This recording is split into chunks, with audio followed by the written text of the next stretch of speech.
আমার দিনের নবী কান্দেন শুইয়া মদিনার ওই বুকে রে, থাকতো যদি আমার পাখা যাইতাম উইরা উইরা রে। বলেন থাকতো যদি আমার পাখা যাইতাম উইরা। বলেন থাকতো যদি আমার পাখা। চাঁদের গায়ে দাগি রয়েছে সূর্যের কপালে পোড়া, আমার দয়ালি নবীর গায়ে দেখো শুধুই নূরের তুরা। সুবহানাল্লাহ বলেন। চাঁদের গায়ে দাগি রয়েছে সূর্যের কপালে পোড়া,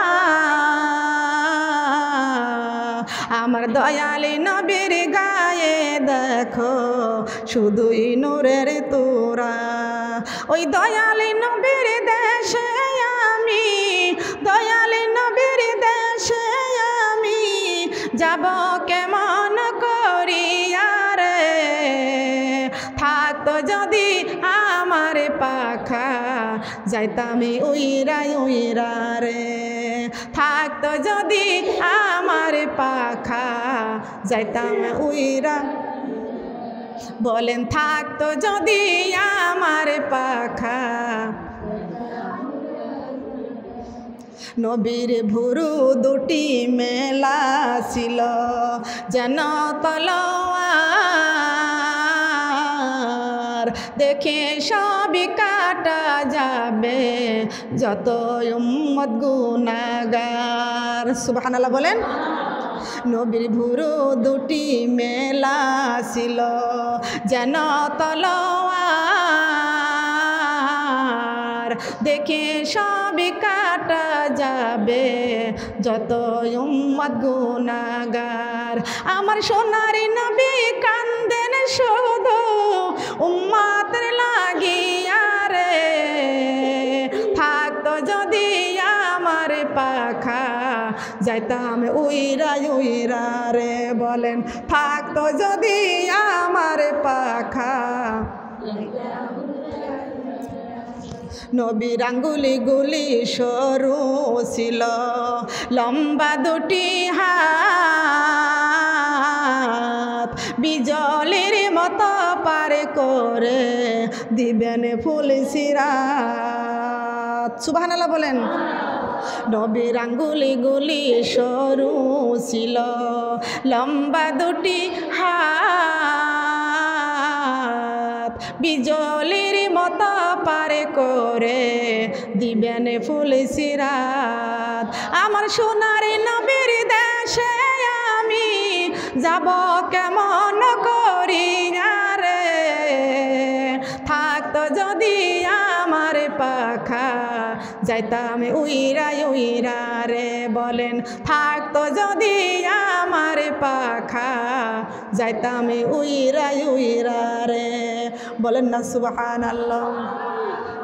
ও সোনারে মা বোনরা কান লাগান, লক্ষ্য করে খেয়াল করে শুনুন। আবু বকর সিদ্দিক ডাক দিয়ে বলে আমার নবী মাথা উঠাই না।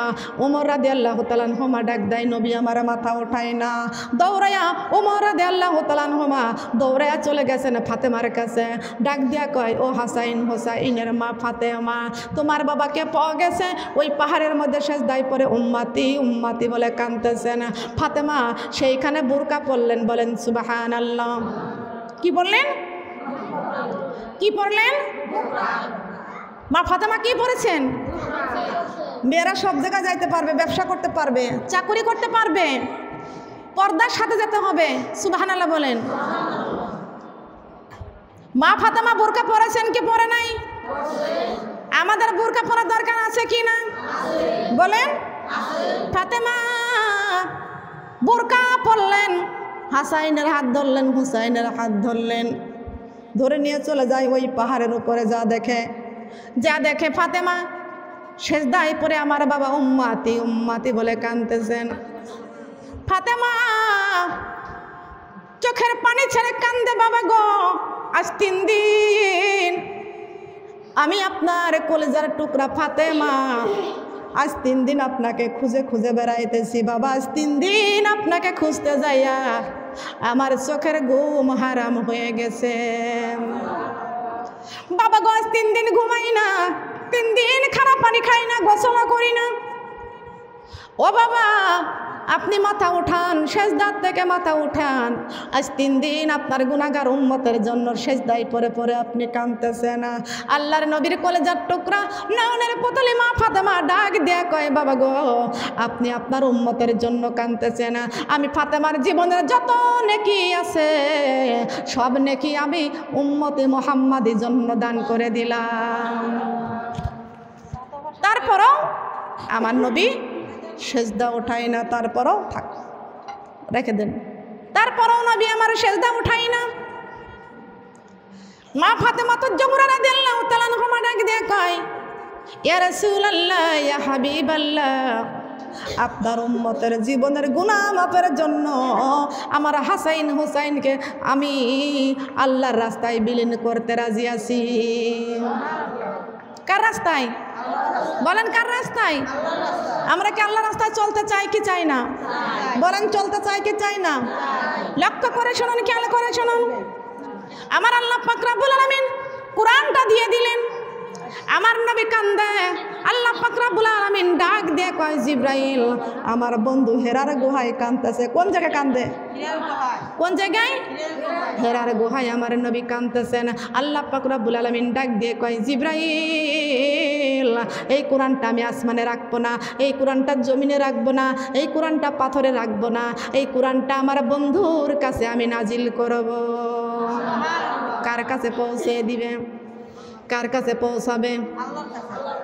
আল্লাহ পাক রব্বুল আলামিন আমার নবীর কাছে পৌঁছে দিলেন। এই জিবরাইল এই কোরআনের বাণী নিয়ে যাও আমার বন্ধুর কাছে। জিবরাইল আলাইহিস সালাম এই কোরআনের আয়াত নিয়ে আমার নবীজির কাছে হাজির হয়ে গেলেন। যা দেখলেন আমার নবী সেজদায় পড়ে পড়ে কাঁদতেছেন, উম্মতি উম্মতি বলিয়া সুবহানাল্লাহ বলেন। উম্মতের জন্য নবী আমার কাঁদতেছেন। জিবরাইল চলে গেলেন আমার নবীজির কাছে, যাওয়ার পরে দেখলেন আমার আল্লাহর কাছে আমার নবী সেজদায় পড়ে পড়ে কাঁদতেছেন। জিবরাইল ওখানে যা সালাম জানাইলেন, আসসালাতু আসসালামু আলাইকা ইয়া রাসূলুল্লাহ, আসসালাতু আসসালামু আলাইকা ইয়া হাবিবাল্লাহ, আসসালাতু আসসালামু আলাইকা ইয়া রাহমাতাল লিল আলামিন। আল্লাহু আকবার। ওগো আল্লাহর নবী ইকরা, কি বললেন? ইকরা। ইকরা মানে কি? ইকরা মানে পড়ো। ইকরা মানে কি? পড়ো। কি পড়ো? ইকরা মানে পড়ো, রবের কিতাব পড়ো। কার কিতাব? বলেন কার কিতাব? রবের কিতাব পড়ো। আমার নবী কয় আমি পড়তে পারি না, আমি তো কোনো মাদ্রাসায় পড়ি নাই, স্কুলে পড়ি নাই, আমি তো পড়তে পারি না। আল্লাহ পাক রব্বুল আলামিন ডাক দিয়ে কয় জিবরাইল, ও জিবরাইল তোর বুকটা আমার বন্ধুর বুকের সঙ্গে আলিঙ্গন কর। সুবহানাল্লাহ বলেন। জিবরাইল যখনই আমার নবীজির বুকটা বুকের সঙ্গে যখন আলিঙ্গন করলেন, সঙ্গে সঙ্গে আল্লাহর নবীর জবান দিয়ে বের হয়ে গেলেন ইকরা বিসমি রাব্বিকাল্লাযী খালাক। সুবহানাল্লাহ বলেন। সর্বপ্রথম নাজিল হয়েছে সূরা আলাক। কোন সূরা? সূরা আলাক। নবীজি কোরআন পেয়ে গেলেন। সুবহানাল্লাহ বলেন। আল্লাহ পাক রব্বুল আলামিন ডাক দিয়ে কয় বন্ধুরে আমি এই কোরআনটা নাজিল করে দিলাম, আপনার কাছে পৌঁছে দিলাম, আপনি কাঁদতেছেন রব্বি হাবলি উম্মাতি, রব্বি হাবলি উম্মাতি। ও বন্ধু আপনি আর কাঁদবেন না, এই কোরআনটা আমি আল্লাহ নাজিল করে দিয়েছি, এই কোরআনটা আপনার উম্মতের কাছে আমি আল্লাহ পৌঁছে দিব। এমন একটা জায়গায় কোরআন রেখে দিলাম, আসমানে রাখি নাই কোরআনটা, জমিনে রাখি নাই, পাথরেও রাখি নাই, আমি আল্লাহ পাক রব্বুল আলামিন কোরআনটা রেখে দিয়েছি। আলা বিজিক্রিল্লাহি তাতমাইন্নুল কুলুব। আল্লাহু আকবার। কোন জায়গায় রাখছে? বলেন কোন জায়গায় রাখছে? এ মা বোনেরা কোন জায়গায় রাখছে কোরআন? আজকে এই কলবের মধ্যে কোরআনের মহব্বত নাই, আল্লাহর মহব্বত নাই, রাসূলের মহব্বত নাই, এই কলবের মধ্যে শুধু গান গান গান। এই গান দিয়ে মানুষের কলবটা একমাত্র অন্ধকারে করে ফেলতেছে। সোনার মা বোনেরা, আল্লাহ পাক রব্বুল আলামিন আমাদের কলবের মধ্যে আল্লাহ কোরআন দিয়েছেন, আর সেই কলবের মধ্যে কখনো গান থাকতে পারে না। এই যে আমি আসতেছি দেখলাম আমার মা বোনেরা, ওই ভাঙ্গা ব্রিজের উপরে আমি দেখলাম 4-5টা মহিলা ওখানে লেডিস পোশাক পরেছে, গায়ের মধ্যে কোনো ওড়না নাই, চুলগুলো কাটা, ঠোঁটের মধ্যে লিপস্টিক নেওয়া, আইলানা মাস্কারা নেওয়া। ওইখানে আমি দেখলাম শুটিং করতেছে রাস্তার মধ্যে। ওর কি মা নাই, ওর কি বাবা নাই, নিজের চোখে দেখলাম ওরা ওই রাস্তার মধ্যে দাঁড়াইয়া, হাজার হাজার যুবক ছেলেরা দাঁড়াই আছে, ওদের মাঝখানে যুবতী মেয়েরা শুটিং করতেছে। গায়ের মধ্যে একটা ওড়না নাই, মাথার চুলগুলো কাটা, কবরে গেলে ওদের মা কপালে মারবে ঝাঁটা। কথা বলেন ঠিক কিনা? ঠোঁটের মধ্যে লিপস্টিক, গায়ে কোনো ওড়না নাই, মাথার চুলগুলো কাটা। আল্লাহ বলেছেন কবরে আয়, কবরে গেলে মারবো কপালের মধ্যে ঝাঁটা। কথা বলেন ঠিক না বেঠিক? কথা বলেন ঠিক কিনা? ওদের কি মা নাই, বাবা নাই? হাই রে হাই, দেখলাম এইরকম বেহায়া কোন মায়ের সন্তান আমি নিজের চোখে আপনাদের এই শিবপুরে আসতে দেখলাম। মিথ্যা কথা যে বলি, কোরআনটা হাতে করে বললাম, আমি নিজের চোখে দেখে আসছি। হচ্ছে কি না? ওখানে হয় না? ওখানে শুটিং হয় না? ও মানুষ, তোমরা কি মরবে না? তোমরা কি কবরে যাবে না? আমরা আখের নবীর উম্মত, আল্লাহ পাক রব্বুল আলামিনের কাছে কোনোদিন দরখাস্ত করি নাই, আল্লাহ আজকে আমরা ইচ্ছা মতো চলতেছি, দুনিয়াটা মস্ত বড়, খাও দাও ফুর্তি করো, আগামীকালে বাঁচবো কিনা বলতে পারো? ও দুনিয়ার মানুষ, মরতে একদিন হবে, কবরে একদিন যাইতে হবে। আল্লাহর জমিনে চলতেছো, আল্লাহর আইনগুলো মেনে চলো। আল্লাহর আইন যদি না মানো, আল্লাহর জমিনটা ছেড়ে দাও। আমার আল্লাহ পাক রব্বুল আলামিন ডাক দিয়ে বলতেছেন, বন্ধু আপনার কাছে এই কোরআনটা আমি পৌঁছে দিলাম, আর প্রত্যেকের কলবের মধ্যে আমি আল্লাহ কোরআনটা পৌঁছে দিলাম। আলা বিযিক্রিল্লাহি তাতমাইনুল কুলুব, কলবের মধ্যে আমি আল্লাহ পাক রব্বুল আলামিন কোরআন রেখে দিয়েছি। বলেন সুবহানাল্লাহ, সুবহানাল্লাহ, আলহামদুলিল্লাহ, লা ইলাহা ইল্লাল্লাহ, সুবহানাল্লাহ, আলহামদুলিল্লাহ, লা ইলাহা ইল্লাল্লাহ, সুবহানাল্লাহ, আলহামদুলিল্লাহ, লা ইলাহা ইল্লাল্লাহ। ও মাগো নামাজি রোজা ছাড়িও না, মাগো বেপরদায় আর ঘুরিও না, মাগো নামাজি রোজা ছাড়িও না, মাগো বেপরদায় আর ঘুরিও না। দুনিয়ায় চলে বা শান্তির সাথে, মাগো দুনিয়ায় চলে বা শান্তির সাথে, মাগো এই শান্তি কবরে থাকবে না। লা ইলাহা কালেমা লা ইলাহা মাগো দুই দিনের দুনিয়া রং তামাশাই কাটাইয়া, মরণ একদিন আসবে মাগো, মরণ একদিন আসবে মাগো, দুনিয়া থাকিতে পারব না। লা ইলাহা কালেমা লা ইলাহা কালেমা লা ইলাহা।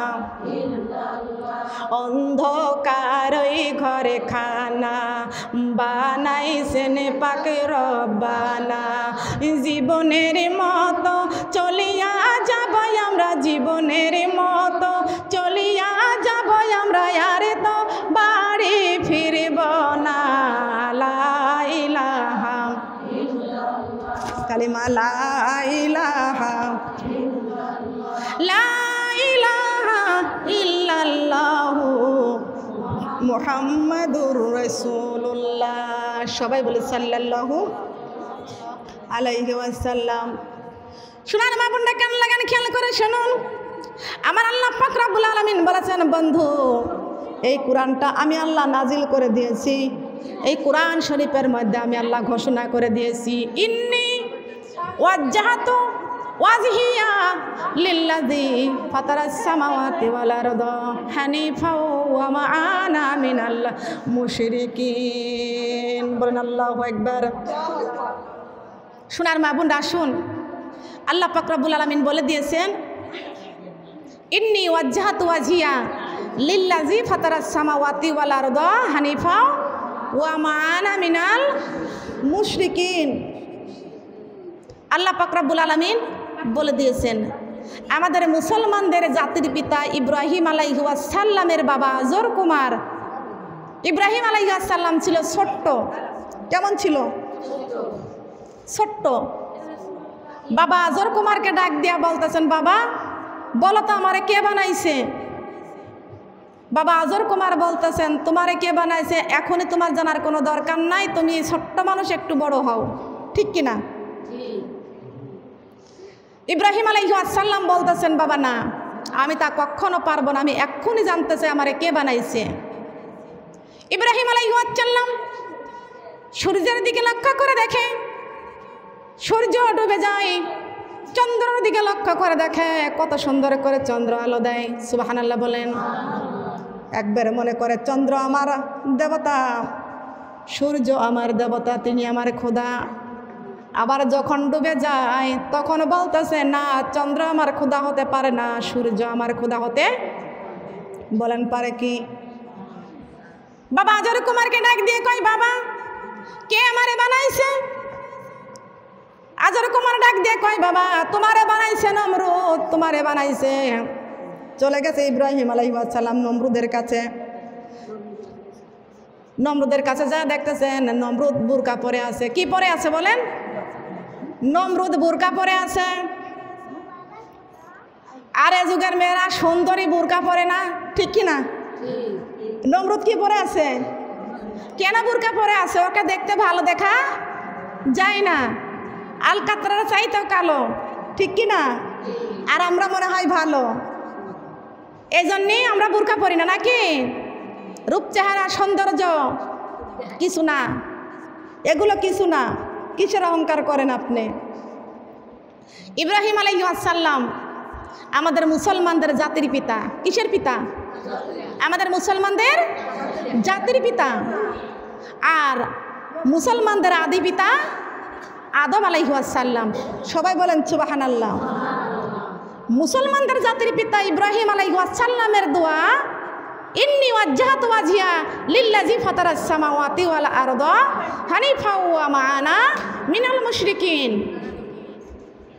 তার কারণ এই দোয়াটা আমরা অনেকেই নামাজের মধ্যে পড়ি, পড়ি না? পড়ি না? কেন পড়ি? হে আল্লাহ আমার ডাইনে বেহেশতে, বামে দোজখ, পিছনে মালাকুল মউত, সামনে সামনে কে? আল্লাহ। ওয়া মা আনা মিনাল মুশরিকিন, ওয়া মা আনা মিনাল মুশরিকিন। আল্লাহ আমি দুনিয়ার কোনো গোলাম না, কোনো মুশরিকের গোলাম না, একমাত্র আমি তোমার গোলাম। সুবহানাল্লাহ বলেন। দুনিয়ার মুশরিকের কোনো গোলাম আমি না, আমি একমাত্র তোমার গোলাম, ঠিক কিনা বলেন? আমরা কার গোলাম? রাজি আছি তো? রাজি আছি? কারা কারা রাজি আছি? আল্লাহর গোলামি করার জন্য হাত ছোট করলে হবে না, কপালে ঠেকালেও হবে না, লম্বা করতে হবে। কারা কারা আল্লাহর গোলাম? আল্লাহর গোলামি পুরাটাই করতে হবে। আল্লাহু আকবার, হাত উঠান। আল্লাহর গোলামি করতে রাজি আছি তো? হাত নামান। এইবার আল্লাহর গোলামি কেন করতে হবে, কি জন্য করতে হবে খেয়াল করুন। আমি পড়েছি, কোরআন থেকে তেলাওয়াত করেছি, ফাযকুরুনি আযকুরুকুম ওয়াশকুরুলি ওয়ালা তাকফুরুন। বললেন আল্লাহু আকবার। এ মানুষ, যখন আমরা যাই নামাজের মধ্যে দাঁড়াইয়া যাই, স্মরণ করি কাকে? বলেন। আল্লাহকে স্মরণ করা হয়। আল্লাহ আমার ডাইনে বেহেশতে, বামে দোজখ, পিছনে মালাকুল মউত, সামনে আমার এক আল্লাহ, লা শারিকা লাহ, আল্লাহর কোনো শরীক নাই, আল্লাহর কোনো অংশীদার নাই। আছে নাকি? আল্লাহর কোনো শরীক আছে? আল্লাহর কোনো অংশীদার আছে? আমারে মা বোনেরা, আপনার কপালের দিকে লক্ষ্য করে তাকে দেখেন, আপনার চোখের দিকে লক্ষ্য করে দেখেন, আপনার জিহ্বার দিকে লক্ষ্য করে দেখেন, আপনার আমার পা থেকে মাথা পর্যন্ত আল্লাহ কত সুন্দর সুন্দর নিয়ামত দান করেছেন। কত সুন্দর সুন্দর নিয়ামত আমার আল্লাহ পাক রব্বুল আলামিন আমাদেরকে দান করেছেন। বলেন সুবহানাল্লাহ।